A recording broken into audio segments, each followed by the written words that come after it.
In this video we're looking at pruning another young vine that has been two budded. As you can see, here's the initial vine. You can still see the wax from the nursery. It was two budded, and then last year it's two budded again. You've got your old spur in the middle, two buds each side, and both canes have become really healthy and they're above the fruiting wire, which is just here, and they go on for another couple meters. So they're quite vigorous, a very healthy vine.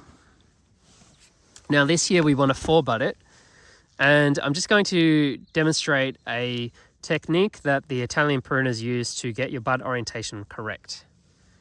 Now it's a little bit more time consuming than just doing your normal top tying, but it seems like it would be a really good technique if you have the time to do it. Now we want to maintain that we're taking the sap flow, so we only want one trunk. You can see the pruning grafting wound in here. Sap flow has been taken each year from the other side of that wound, so you've got nice sap flow coming up this side, and then we want to just take a healthy straight trunk. So I'm going to take this lower one.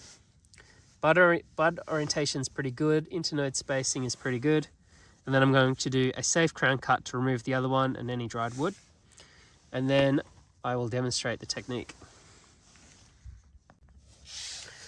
Alright, as you can see, I have removed the top cane, and I have tied off the cane that I want to create my new trunk from.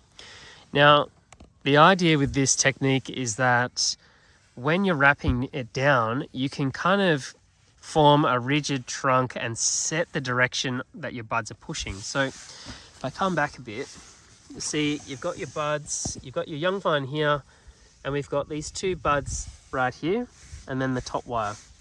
Internode spacing is quite long, so ideally these two buds are going to become our new spur positions, creating our shuckers and branching off there, right?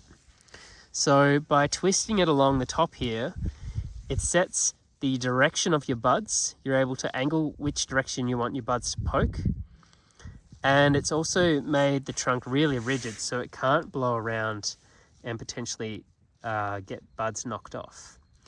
Now, it takes a little bit more time to do this, but I can see the benefits. But the main thing you really must do as well is to remove any buds that you don't want above it. So I've left these two here, 1, 2, they will be our spur positions. There's the buds below it I have left as well, and we'll shoot thin those in spring as normal. And then the section that has been wrapped down, I've used my secateurs to completely remove any buds on there.